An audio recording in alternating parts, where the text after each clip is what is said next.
건강한 정신에 깃드는 건강한 육신에 깃드는 건강한 정신, 또는 이와 반대로 건강한 정신이 가져오는 건강한 육신. 여러분, 건강한 몸이 먼저일까요? 아니면 건강한 정신이 먼저일까요? 여러분 어떻게 생각하십니까? 아마 어떤 분은 건강한 몸이 을 갖추어야 정신도 건강해진다라고 말씀하시는 분이 계실 거고요. 아니라고, 정신이 온전하고 건강해야 육신도 건강해진다라고 말씀하시는 분이 계실 겁니다. 여러 가지 이게 닭이 먼저냐 달걀이 먼저냐처럼 무엇이 먼저인지에 대한 이야기들이 많이 있는데요, 사실 이 메시지의 요지는 몸과 마음, 이 몸과 마음 모두 건강해야 한다라는 겁니다. 저도 건강에 대해서 이런저런 경험을 했는데요, 제가 이전에 사역할 때 두통으로 심하게 고생한 적이 있습니다. 언제 아프냐면 월요일만 되면 아픈 거예요. 월요일만 되면. 목사들은 월요일이 이제 유일하게 쉬는 날인데, 월요일만 되면 두통으로 인해서 하루 종일 그냥 방에 누워 있는 겁니다. 그러니까 왜 그런가 생각해 봤어요. 그러니까 한 주 내내 사역을 하고 주일 사역을 마치고 집에 돌아가면 이렇게 몸에 긴장이 이렇게 다 풀리는 겁니다. 이제 피곤하고 힘들고 이제 여러 가지 이런저런 생각들을 이제 다 내려놓고 좀 쉬는 그 월요일 날 너무나 머리가 아픈 겁니다. 그래서 두통약을 달고 살았습니다. 근데 어느 날부턴가 제가 이 두통이 깨끗이 사라지고 두통약을 먹지 않은 지 몇 년이 지났습니다. 그러니까 언제부터 이 머리 아픈 게 사라졌는지 생각해 보니까 언제일까요?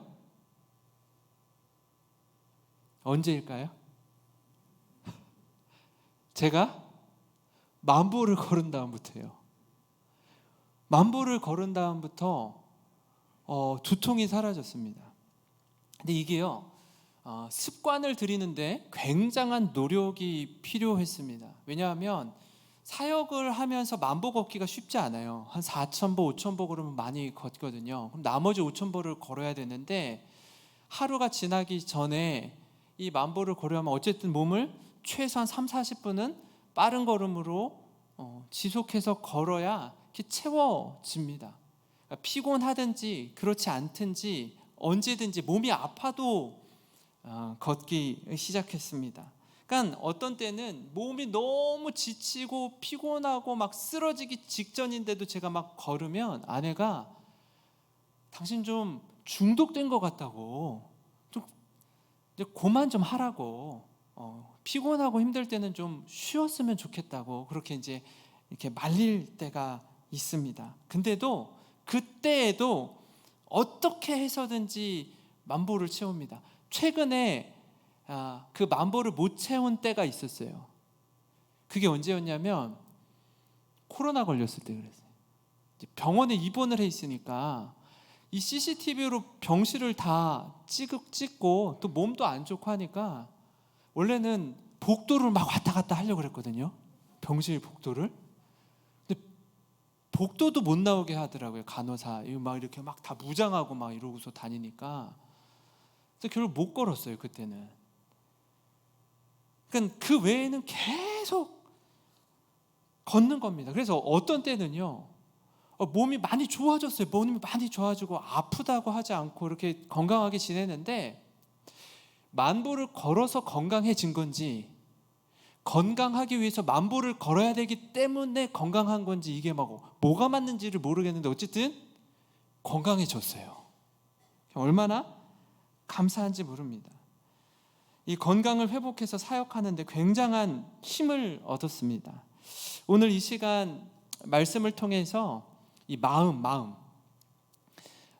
그 누구의 마음도 아니요 하나님의 마음, 그 하나님의 마음을 움직인 그 모세, 어떻게 해서 하나님의 마음을 움직일 수 있었는지, 어떤 마음으로 그가 사명을 감당했고 어떤 마음으로 이스라엘의 지도자로 살았는지, 이 부분을 좀 우리가 함께 나누기를 원합니다. 사실요, 사람의 마음을 움직이는 것도 결코 쉬운 일이 아닙니다.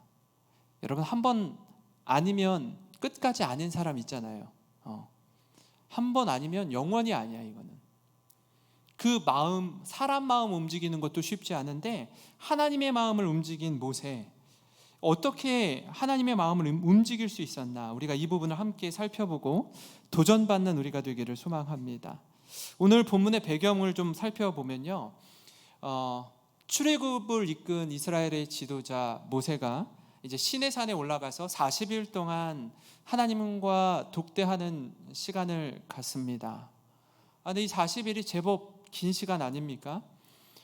이 시간을 이렇게 기록하고 있는데요, 출애굽기 24장 18절에 모세는 구름 속으로 들어가서 산 위에 올랐으며 모세가 40일 40야를 산에 있으니라. 그러니까 40일 동안 하나님과 모세가 독대하면서 사실 이스라엘 백성들이 너희가 이제 하나님의 선택받은 민족, 제사장 나라로서 어떻게 하나님을 예배해야 하는지 가르쳐 줍니다. 성소와 성막에 대해서, 그리고 제사장을 세울 때 위임식을 어떻게 치러야 하는지, 안식일은 어떻게 지켜야 하는지, 그리고 하나님 백성의 율법 10계명이 기록된 두 돌판, 이걸 하나님이 모세에게 주십니다. 근데 이 40일의 시간이 이스라엘 백성의 입장에서는 굉장히 길고 지루하고 힘겹게 느껴지는 겁니다. 그들을 출애굽해서 홍해를 건너고 시내산에 이르기까지 인도해낸 모세가 눈에 보이지 않는 거예요. 산에 올라갔는데 죽었는지 살았는지 모르겠는 겁니다. 그러다 보니까 앞으로 이 광야 여정을 어떻게 걸어가야 될지 너무 막연하고 막막한 겁니다. 그러다 보니까 의심이 들어요. 뭐지 도대체? 이 상황이 어떻게 된 상황인지가 못마땅한 겁니다. 그래서 기다림을 참지 못하고 모세의 형인 아론을 찾아가요. 모세가 죽었는지 살았는지 우리가 모르겠으니 당신이 우리를 여기까지 인도하여 낸 신을, 하나님을 눈에 보여달라라는 겁니다. 출애굽기 32장 1절에 이렇게 말합니다. 백성이 모세가 산에서 내려옴이 더딤을 보고 모여 백성이 아론에게 이르러 말하되 일어나라, 우리를 위하여 우리를 인도할 신을 만들라. 이 모세 곧 우리를 애굽 땅에서 인도하여 낸 사람 어찌 되었는지 알지 못함이니라.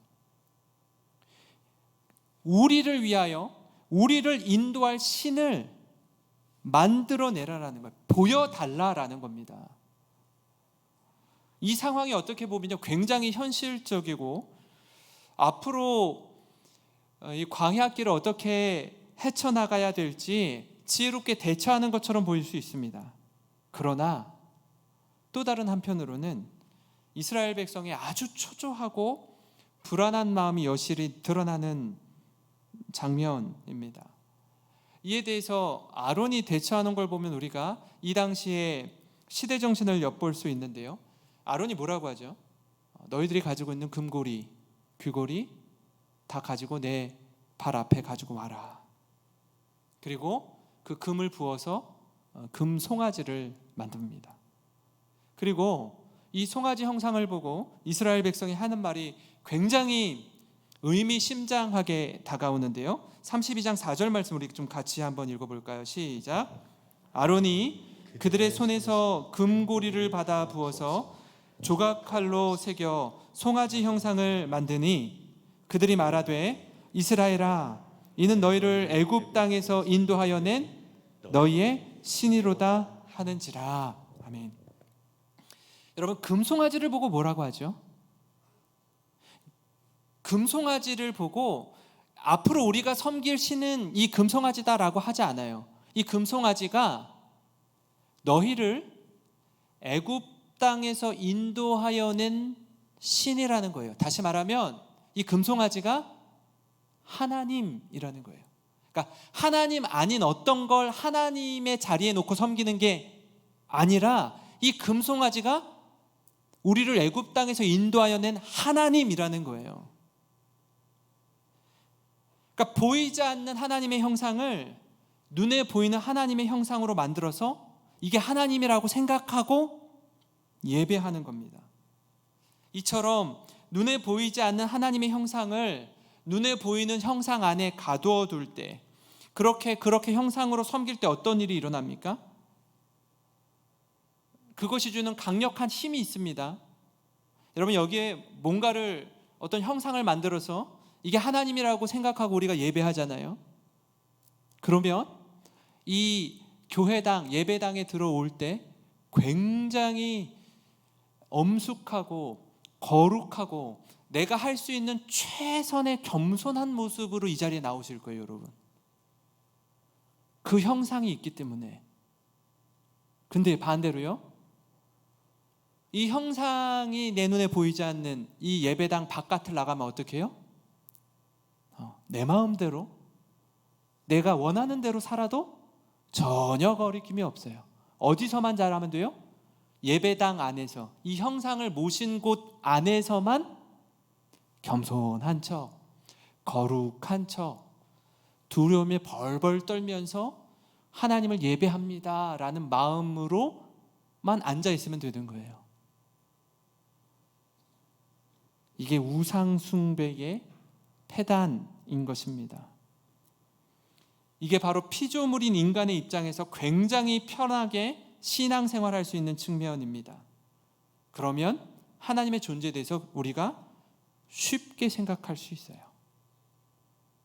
그러나 하나님은요, 우리가 아는 것처럼 그렇게 쉬운 분이 아닙니다. 우리가 만만하게 여길 수 있는 분이 아니에요. 하나님의 특성 중 하나가 뭐죠? 무소부재하신 하나님입니다. 무소부재하다는 말이 뭐죠? 무소, 계시지 않는 곳이 부재, 있지 않은 곳이 없으신 하나님이에요. 그러니까 온 세상에 어디서나 어디든지 계신 분이 하나님이시라는 거예요. 그래서 코람 데오, 이 라틴어 하나님 앞에서, 이 신앙은 이 예배당 안에서만 내가 그리스도인으로 살아가면 전부가 아니라 우리 삶의 현장 어느 곳에서든지 하나님 앞에서 신전 의식을 가지고 살아가는 것을 가리켜 코람 데오라고 하는 것입니다. 그럼에도 불구하고 우리가 이와 같은 모습으로 신앙생활할 때가 있어요. 교회 안에서만 그럴듯한 직분자로 종교인으로 신앙생활하는 겁니다. 교회당 밖을 나가면 세상이 원하는 대로 거기 맞춰서 아무렇지 않은 것처럼 살아가는 겁니다. 다시 말해, 당시 이스라엘 백성은 금송아지를 하나님으로 여기고 예배했습니다. 여러분, 이 모습을 보신 하나님이 어떻게 하십니까? 40일 동안 하나님과 독대했던 모세를 향해서, 모세야, 이 산에서 내려가라. 지금 너희 이스라엘 백성이 어떤 일을 벌이고 있는지 아니? 내려가라. 32장 7절입니다. 여호와께서 모세에게 이르시되 너는 내려가라. 네가 애굽 땅에서 인도하여 낸 내 백성이 부패하였도다. 제가 이 말씀을 보면서 굉장히 흥미롭게 다가온 부분이 있습니다. 그게 뭐냐면, 너는 내려가라 라고 하면서 뭐라고 얘기하시냐면, 네가 애굽 땅에서 인도하여 낸 누구요? 네 백성이 부패하였도다, 이렇게 말해요. 왜 이 대목이 굉장히 흥미롭게 다가왔느냐 하면, 하나님이 모세를 콜링하실 때, 모세를 부르실 때에 이렇게 말씀하지 않으셨어요. 출애굽기 3장 9절 10절을 보면 이렇게 말씀합니다. 이제 가라. 이스라엘 자손의 부르짖음이 내게 달하고 애굽 사람이 그들을 괴롭히는 학대도 내가 보았으니 이제 내가 너를 바로에게 보내어 너에게 내 백성 이스라엘 자손을 애굽에서 인도하여 내게 하리라. 누구 백성이래요? 하나님 백성이에요. 하나님 백성. 하나님 백성이래요. 내 백성 이스라엘을 바로에게서 인도하여 내게 하겠다. 네가 가라. 이렇게 말씀하신단 말이에요. 근데 지금은 뭐라고 하시죠? 네 백성이래. 네 백성. 네 백성이 부패했다라고 합니다. 그러니까 오늘 말씀을 보니까 하나님이 화가 나도 단단히 난 것 같습니다. 참 많이 속상한 겁니다. 이 정도가 상당합니다. 왜냐하면 하나님이 어느 정도로 지금 심판하시려고 하냐면 모세를 향해서 이런 제안을 합니다. 아주 큰 빅 딜을 제안하는 거예요. 여러분이 모세라면 이 상황 속에 하나님의 이 프로포즈에 이 제안에 어떻게 대답하시겠습니까? 9절과 10절인데요. 여호와께서 모세에게 이르시되 내가 이 백성을 보니 목이 뻣뻣한 백성이로다. 그런즉 내가 하는 대로 두라. 내가 그들에게 진노하여 그들을 진멸하고 너를 큰 나라가 되게 하리라. 하나님이 지금 모세를 향해서 뭐라고요? 내가 하는 대로 내버려 둬. 나 말리지 마. 내가 이 이스라엘 백성들을 다 진멸하고 너 하나를 통해서 큰 나라가 되게 해줄게 라고 제안하고 있어요.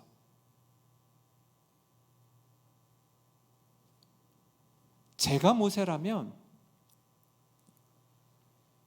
하나님 감사합니다. 저 아주 속 많이 썩었습니다. 드디어 주님이 제 마음을 아시는군요. 제가 주님의 마음과 똑같았습니다. 이제 뭔가 전심 서로 통하는 것 같습니다. 마음이 후련합니다. 우리 그렇게 하시죠. 그게 좋을 것 같습니다. 이거요? 하나님이 저에게 제안하신 거예요. 제가 말한 거 아닙니다. 전 좋습니다. 그러면 이렇게 말할 수 있을 것 같지 않습니까? 왜 그러냐면요, 모세도요 여러 차례 너무나 많이 이스라엘 백성을 통해서 생명의 위협을 받고요, 돌에 맞아 죽을 뻔하고요, 늘 끊임없이 뭘 달라고, 배고프다고, 이런 것만 먹어야 되냐고, 만나만 주냐고,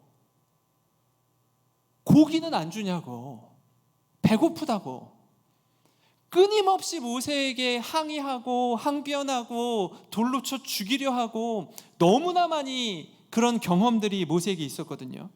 그래서 모세가 오죽 답답했으면 이전에 하나님에게 이렇게 말합니다. 민수기 11장 12절에서 15절인데요. 이 모든 백성을 내가 배었나이까? 내가 임신했습니까?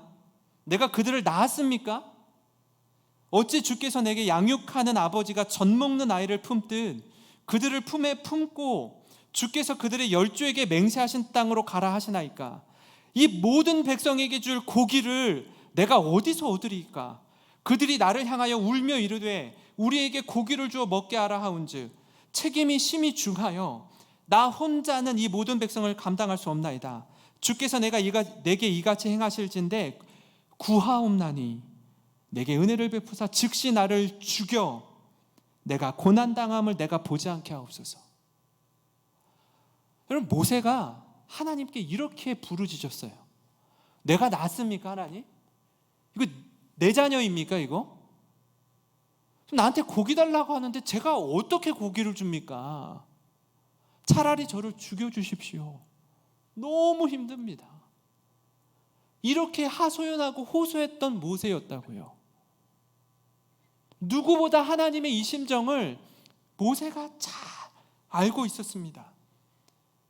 그런 모세에게 하나님이 자기와 같은 심정을 가지고 하나님이 모세에게 제안합니다. 내가 이스라엘 백성을 진멸하고 너로 큰 나라가 되게 하겠다.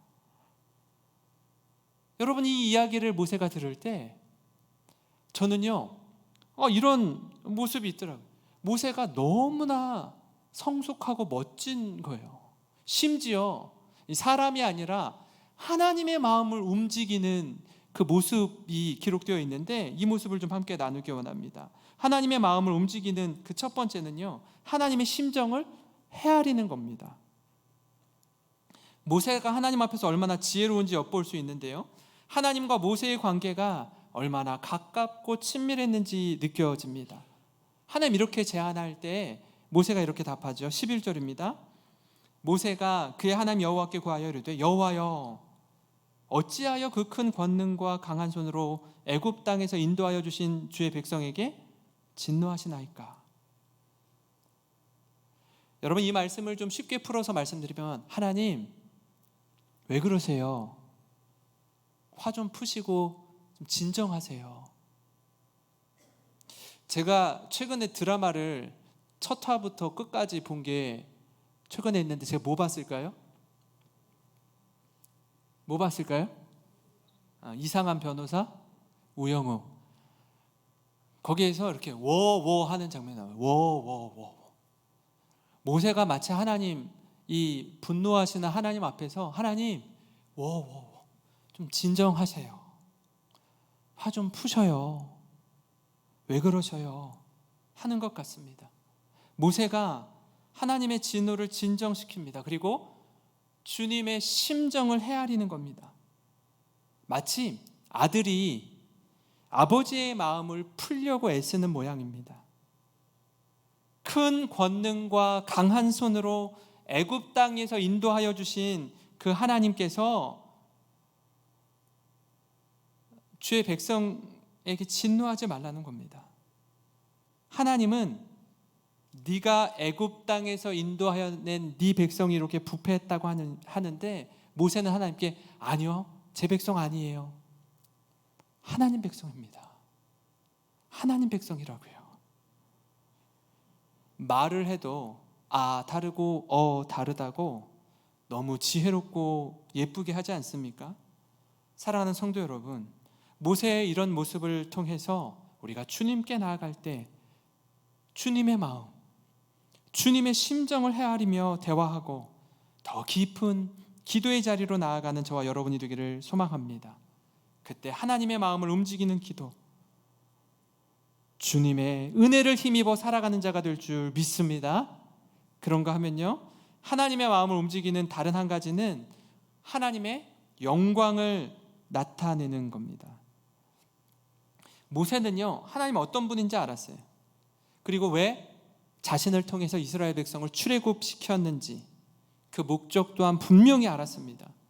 그래서 모세가 지금 하나님이 이렇게 진노하셔서 주님 말씀대로 이스라엘 백성들이 광야 한복판에서 진멸하게 된다면, 향후 애굽 사람들이 여호와 하나님에 대해서 어떻게 평가할지 말해줍니다. 12절인데요, 어찌하여 애굽 사람들이 이르기를 여호와가 자기의 백성을 산에서 죽이고 지면에서 진멸하려는 악한 의도로 인도해내었다고 말하게 하시려 하나이까? 주의 맹렬한 노를 그치시고 뜻을 돌이키사 주의 백성에게 이 화를 내리지 마옵소서. 애굽 사람들이 볼 때 자신들과 신들의 전쟁을 펼친 것 아닙니까? 애굽의 10가지 재앙이 이집트가 믿는 신들과 여호와 하나님과의 신들의 전쟁 아니었습니까? 완전하게 제압하고 승리하신 하나님께서 이스라엘 백성들을 광야로 인도하셨는데, 거기서 몰살시켰다, 거기서 진멸하셨다. 너희 신은 이것밖에 안 되니? 이 구설에 오를 수 있으니 하나님 그러시면 안 되시죠. 여기까지 인도하신 하나님께서 주님 말씀하신 그대로 끝까지 인도해 주셔야만 합니다. 그러니 하나님 진정하세요. 하나님 노여움을 좀 풀어주세요 라고 말하는 거예요. 저는 이 모습을 보면서 모세의 이 모습을 이렇게 좀 담고 싶습니다.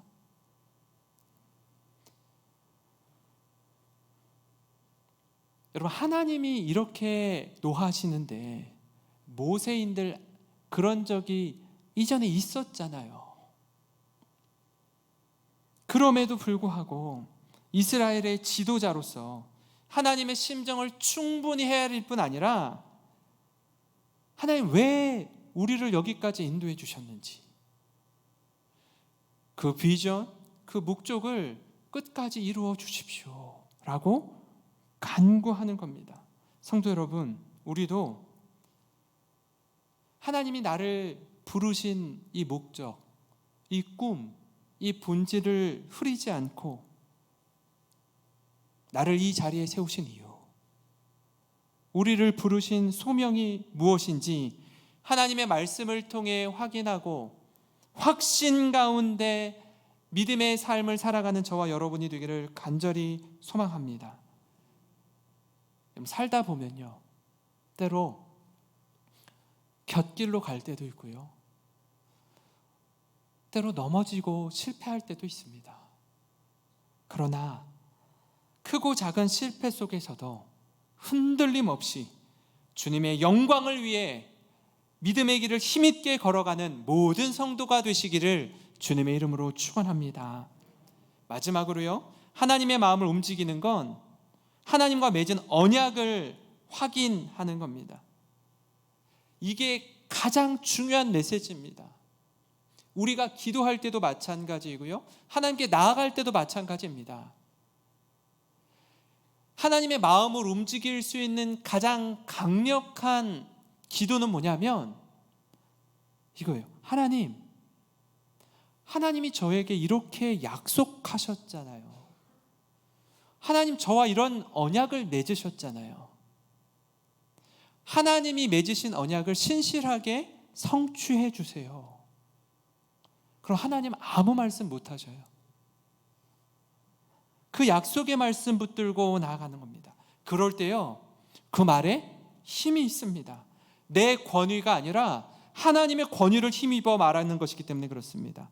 32장 13절입니다. 주의 종 아브라함과 이삭과 이스라엘을 기억하소서. 주께서 그들을 위하여 주를 가리켜 맹세하여 이르시기를 내가 너희의 자손을 하늘의 별처럼 많게 하고 내가 허락한 이 온 땅을 너희의 자손에게 주어 영원한 기업이 되게 하리라 하셨나이다. 하나님, 아브라함과 이삭과 이스라엘, 야곱이죠, 이스라엘과 맺은 언약을 기억해 주십시오. 하늘의 별처럼 많게 하고 이 백성들을 가나안 땅으로 인도하신다고 약속하셨잖아요. 하나님, 이거 성취하셔야 되는 거 아니냐라고 말씀하는 겁니다. 여기서 멈추시면 안 됩니다. 여호와의 말씀을 그대로 이루시려면 여기서 진멸하시면 이룰 수가 없습니다. 이 하나님의 마음을 움직이는 기도를 드렸던 모세입니다. 놀랍지 않습니까? 인간이 어떻게 하나님의 마음을 움직일 수 있겠습니까마는 모세는 그렇게 했습니다. 하나님 모세의 간청에 주셨습니다. 저는요, 이런 모세뿐 아니라 모세의 간청을 들어주시는 하나님이 너무 좋습니다.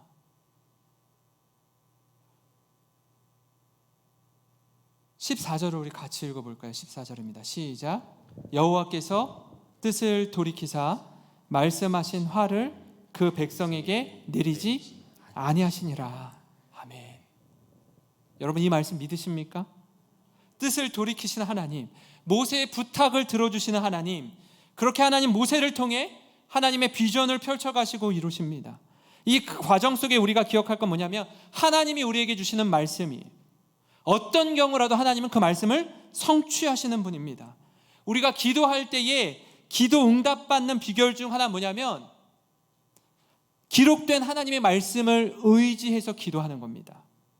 여러 말씀이 있는데 제가 몇 가지 말씀을 같이 함께 나누겠습니다. 요한복음 16장 24절에 지금까지는 너희가 내 이름으로 아무것도 구하지 아니하였으나 구하라 그리하면 받으리니 너희 기쁨이 충만하리라. 예레미야 33장 3절에 너는 내게 부르짖으라 내가 내게 응답하겠고 내가 알지 못하는 크고 은밀한 일을 나타내리라.